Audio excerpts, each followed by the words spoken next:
Hey everybody, Rex Bear Leak Project. How the heck are you? I stopped by the Oppenheimer Ranch Project, and we've got Diamond here, we've got Gremlin, and then Ransom's out there in the distance. But we're going to talk about the postlude to the Adam and Eve story by Chan Thomas. Very knowledgeable individual that put together a data set showing different cataclysmic events that have happened previously of biblical proportions and future projections. So this area, as you can see, surrounded by mountains, is a very safe location. It's about, what, 6,500 feet? Is that right? 66 at the river. Perfect. So, I mean, this is, folks, Illuminati confirmed. Great place to be if things get bad. Now, I would like to know personally more about the postlude to the Chan Thomas Adam and Eve story. I haven't read it yet. I've gone through the first story by Chan Thomas, and very spooky to say the least, talking about 10,000-foot waves that go across the entire North American continent. Diamond, after reading the postlude and getting back from Moab and looking at these petroglyphs and such that are showing what the ancestors saw in the skies from probably solar storms, maybe even a planetary body that did a flyby thousands of years ago, what are your thoughts on that, man? Let's talk about it. Yeah, let's go walk up by the chickens so we can share some prepping. And, Perfect. Okay, so it's a 27-page pamphlet, and it has so much information in those 27 pages. You know, it talks about different laws about the nature of planetary bodies that are really not accepted, but are becoming more accepted. And it also gets to the mechanism. And at the very end of the postlude, it actually describes the scientists that inspired him in writing this. And he talks about alpine and the electric universe. And he even makes up a new word called magnetohydrodynamics. And he says the mechanism to the catastrophe cycle is magnetohydrodynamics, which means something to do with the magnetic field of Earth shifting and the crust destabilizing, because it's supposedly, and if you're a geologist you learn, it floats on a partially molten asthenosphere. So these magnetohydrodynamics is what drives the cataclysm, which is amazing because the force of that magnetism is our sun, which is said already, but we're now entering a super grand solar minimum. The sun is shutting down. At the same time, the Earth's magnetic field is shutting down. So everything he said happens and triggers this. We're living right now, and we're living at the cusp of all of the cycles coming together. We're right at the midpoint of the Great Year. The last catastrophe was 12,900 years ago. Every 12,900 years there's a catastrophe. The sea level rises 400 feet, which happened 12,900 years ago. Now the sea level drops 400 feet. That means we have to, the only way you can drop sea level 400 feet is through an ice age or evaporated micronova. So it's anyone's guess how it unfolds, but there are cataclysms that we can document geologically. Randall Carlson does a great job with the huge floods up in the upper Midwest and in the Northwest. These are cataclysmic floods that he believes are from the 12/9 event. We were looking at stuff out in Moab that could be a little bit more recent, maybe the Noah flood event. But we also saw the petroglyphs. We saw the proton event, the Charlemagne event, 774, 75 AD. Yes. The Charlemagne event, that's it. That's what that feather is. That is a plasma discharge that we've now basically correlated, you know, with very high probability that that's what they were seeing. Yes. Those natives were seeing in that sky, that proton event. Now, I was trying to share last night on a video, a paper, a 1990 paper I found that has tree ring data from the Charlemagne event and after. The next 300 years are the Dark Ages. The temperature dropped 4 degrees on Earth. The population was reduced by 90%. There's almost no information what happened then. 90%? It could be that high. 1,300 years ago? Yeah. Well, from 774 AD for the next at least 50 years, according to tree ring data, there was almost no growth in the forests. Similar to when in the mini ice age, Stradivarius got his wood to make those violins. This would have been an event like the mini ice age times 10. So there was probably no food for decades. So it's probably, and that's why the Dark Ages happened. There's no information about it. So it's kind of amazing. Wow. So you're preparing. Yeah. Now, I would like to let you folks know, if you want to be prepared short term, you should check out preparewithleakproject.com. You can pick up 2 weeks worth of food, breakfast, lunches, dinners, 25-year shelf life for like $75, a month's worth of food for less than $150. If you want to do midterm, long-term, get yourself organic seeds, you need to get set up like this. And that's why we talk so much about micro communities. This area out here, as you can see, I mean, Diamond is being the change. He is doing it, folks. This is what needs to happen around the world. People need to prepare. Don't be scared, be prepared. Don't be scared, be prepared. Like Gremlin. Gremlin is prepared and playing Frisbee. Now, my buddy Mike just acquired the lot next to us. We've been growing this compound as fast as we can as lots become available. Mm-hmm. We just got this mountain last year. We've extended this way about a quarter mile. And the entire area here is protected by the National Forest on one side over here and an Indian reservation over here.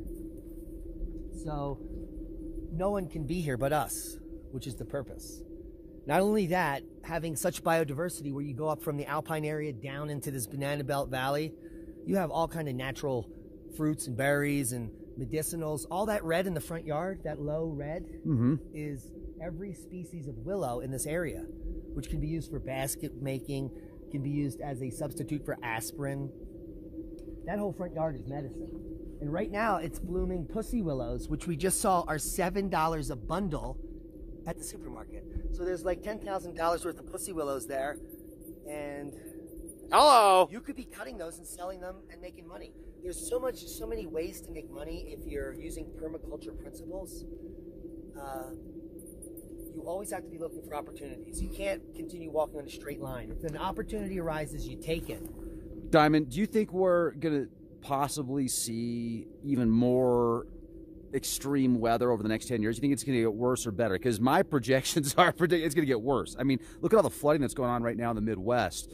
Now, you've done previous projections showing that actually it's not as extreme as it was 40 years ago in some aspects, haven't you, as far as with hurricanes? Like you were showing there's less hurricanes now than there was 40 years ago in a previous podcast. Yeah, and it's just that the general public doesn't remember when there were more, so they're duped into believing that it is getting worse. But what do you think about what we're seeing right now? Do you think it is still pretty extreme, like in the Midwest with the flooding and such? Maybe there's not as many hurricanes, but as far as extreme weather, would you say that it's as bad as it was 40 years ago, worse or not as bad? These are all correlative with solar minimums. The 1992 floods at the Quad Cities. Okay. 10 years ago during the last solar minimum, the same flooding in the same town was cut off that they showed pictures of in Nebraska. Every 10 years. And ask any farmer from Texas all the way up to Nebraska. They know how to plant their cottonseed and other crops based on the sun. They have a chart. They don't even... I've talked to farmers that didn't know why it goes up and down every 10 years. I explained it to them, and they're like, oh, now I know.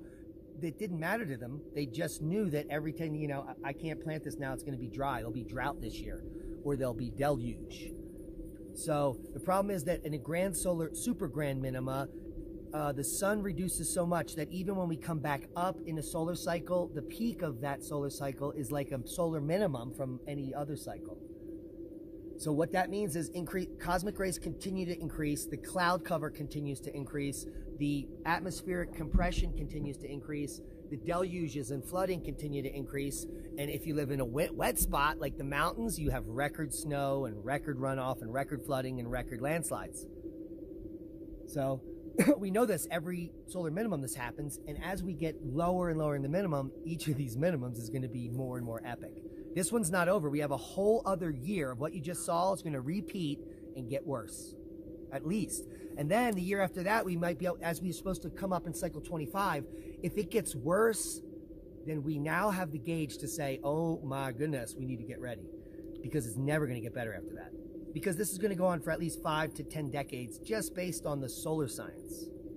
Oh, 5 to 10 decades. Right. Now we have the magnetic reversal to deal with. So as it's getting worse and solar storms are frying the grid before the main event, if we have a magnetic reversal, there is crustal displacement, or the earth slows and the oceans flood portions of continents, how are we going to prepare for that if the grid is down, there's no communication, and there's no stores? So I implore people to get knowledge now, get books, start preparing, because we don't know when there would be a grid down situation. Tell me real quick about the what you explained.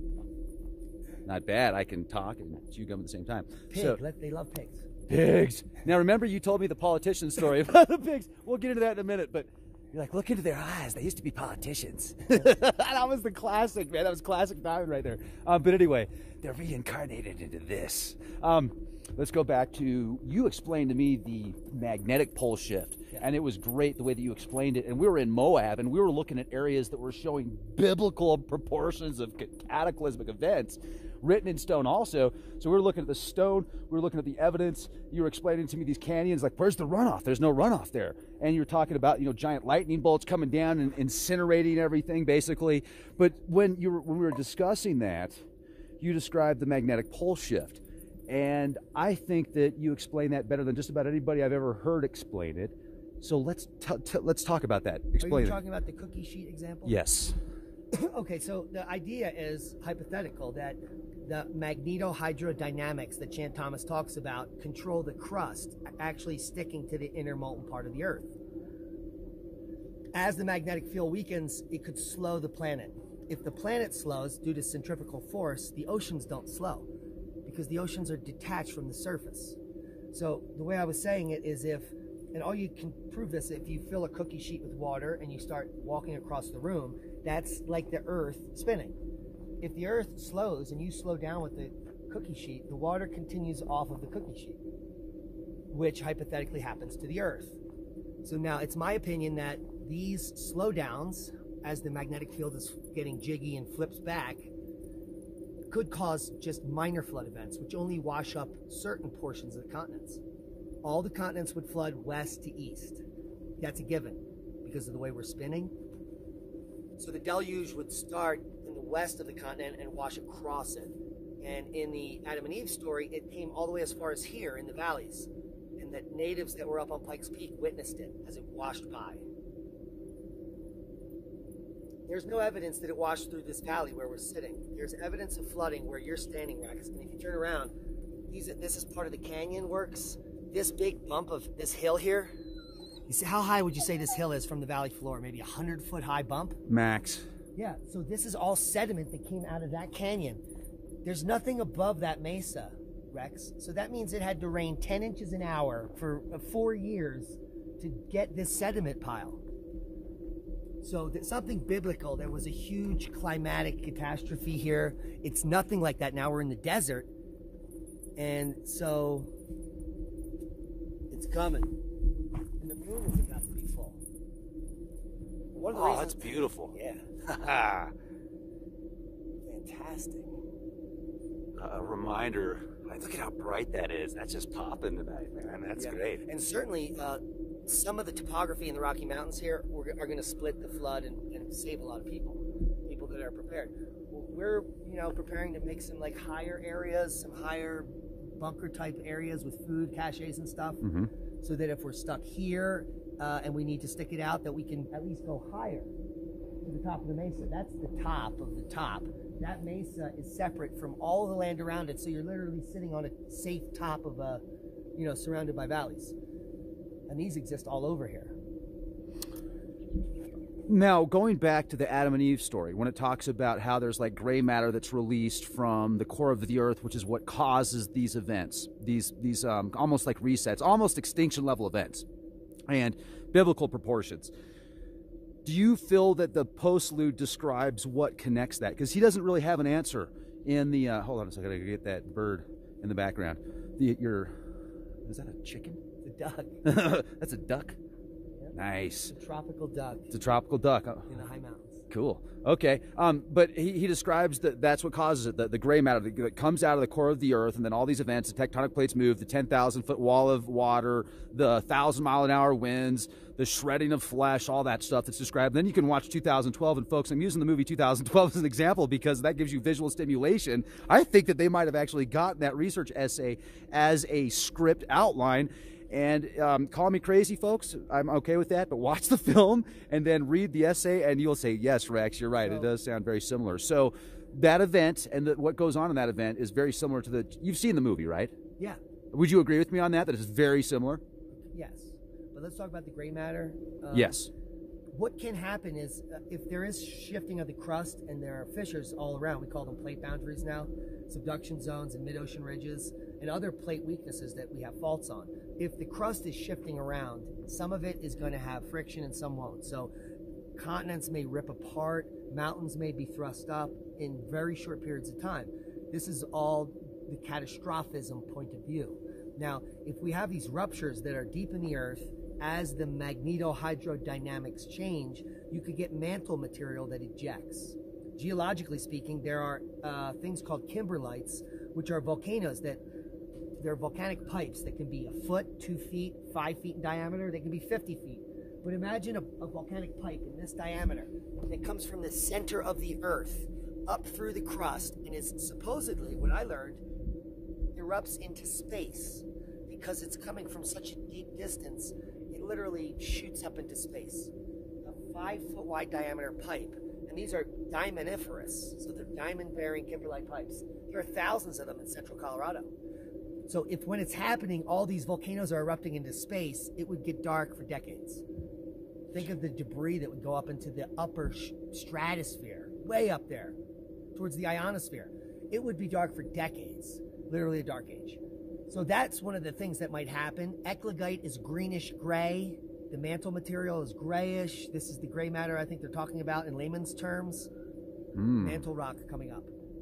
It's not black basaltic lava. That's more of a superficial flow and not dangerous. But these kimberlite flows, mantle material erupting, because they're coming up from 6,500, miles of depth, exploding because of the viscosity through the surface and up into space. Instantly, and the pipe instantly cools. There's no evidence of it slowly cooling. So it's molten and then goes frozen. Well, then let's talk about this for a minute. Diamonds. So is it a solar flare? It's at the Oppenheimer Ranch Project. Is it a solar flare that's coming in that's causing some type of reaction?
Inland, hundreds of miles. And also, I would suggest being above 1 mile in elevation. A mile or higher with access to 14,000 feet within 1 hour. Because if you want to cover all your bases and it's game on, you need a place to go. So that's why I picked this spot. You also want to be far away from all cities. Because if the, SHTF scenario happens, how many years do we have prior to another catastrophe to prepare? So you just want to be ready. And you don't want to have to deal with sickness and disease and thousands of looters and people coming for your stuff. So you want to be in a highly rural area. You want to be on a road like this, which is a dead end. I'm 4 miles in. I know all the neighbors. I know where all the guns are. I know where all the heavy equipment is. I know where the goat milk is made. I know who makes soap. I know where the wild mushroom guy is. I know where the electrician is. I know where the surgeon is. And the maniac permaculturalist, everyone knows where I am. And I only, I was kind of quiet and alone to myself here. And then slowly, after the last few years, I find out that there's a large number of people in this valley that watch our show. Isn't that wild? It means that they like it, first of all. It means that they're part of the team. Yeah. Yeah. You gotta love it. The people out here are amazing. Yeah. So literally, we could, if we decide as a community, just block this road off. No one's coming in. There's no way to get in from this way. It takes 2 days to come over that way. And it takes even longer to get in from that side. So it's like, It's perfect. And we have unlimited pure water. You can hear it. Mm-hmm. Folks, we just listened to it. Flowing down from the glaciers. Oh, she got it. Perfect. Nice. I meant to do that. Totally. Dude, that was good. Micro communities. What are your thoughts? Good idea? The problem is personalities. It's very hard to do. So unless you set it up like a business where people can lease space and you don't care what they do, it probably won't work. It's hard to get a group of more than 7 people together that in a year's time still all like each other or can handle each other. Yeah. So if you do it like a business and say, here's your square and there's your square, and you're able to bring people into the community with each different skill sets, like a glass blower, a farmer, you know, a welder. Yeah. And it's just more like a rental community where they're renting or leasing a space and they get to do their own thing. This guy likes to build an adobe hut. This guy wants to live in a tent. This guy has a yurt.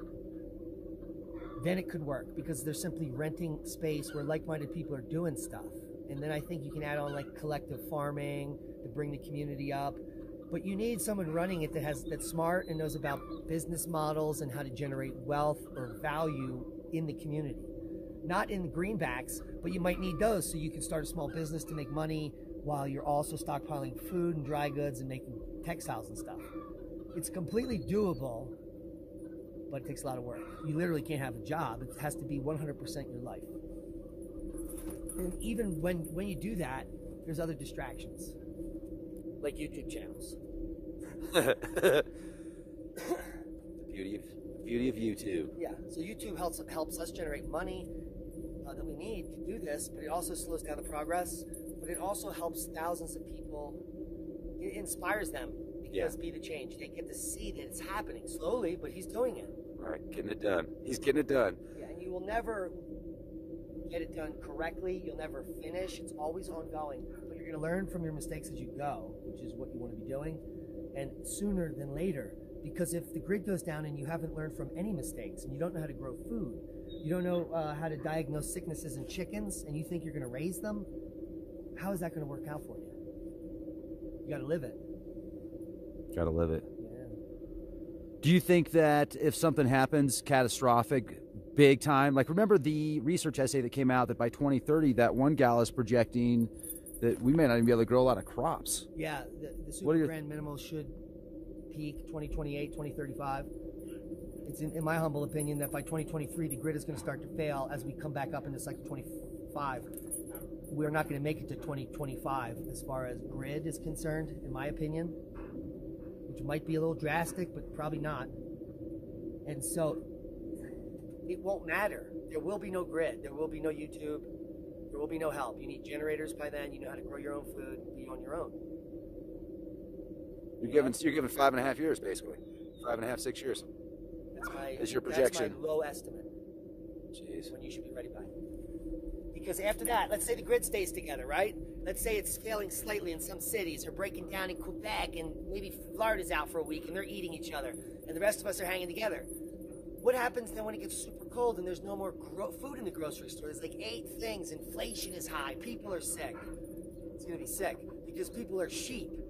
We have millions of people that will not know to have supplements. They will not know how to wild harvest food and nutrients. They'll all get sick and eat the Soylent Green and be like, come get your shots. I need shots. Eat the grass.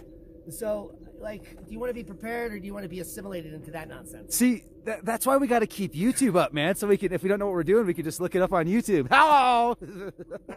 People will go crazy. Like, it's something to think about, folks. Something to think about. Keep the power going. And no matter what happens, blackout or crop out or whatever, people die quickly. They just don't know how to survive. Do you want to be part of that? Pestilence and disease? Because the human species wants to help. So if you're in a highly populated area and all these people need help, you're probably not going to decide to leave. You're going to decide to stay, and you'll probably die with the rest of them. You'll die of sickness and disease, or someone will come and steal your stuff, or God knows what. You have a much better chance out here. I mean, it's listen to the birds. Listen to the robins. Spring. We just went from glacial to gorgeous, right? And it's blooming any moment. There's no people here. this is the most noise ever that has been made here. We just look at it. I got a dinner date. All right, ladies and gentlemen, thank you for being here with us. Oh man, check out what I just got. Gotta show this off. This is so cool. I just got this in the mail. Oh my goodness. Holy macaroni. Look at that. I got this from historicsilvercoins.com. It is a historic Morgan coin that's PCGS MS64, folks. Dude, that is the 4th level of uncirculation. There are 3 other levels of worse uncirculated below that. Look at that, man. That's awesome. Thank you, historicsilvercoins.com. Oh, it's got a plastic protective piece. See, so if you drop it, it won't get hurt. Thank you very much, historicsilvercoins.com. 1884 O, the O Mint. Ooh. That's New Orleans. Dude, and, oh, that's right. They said if I use the code Leak Project, I'd get $5 off. Oh my God. Unbelievable. We just look at it. Diamond, thanks, man. It's great talking with you. I will let you get on with your... yeah, let's do this again so we can teach people how to survive and thrive and maybe motivate them to start anything. Do something. That's right. Do something. And be the change the world needs to see. That's a boom.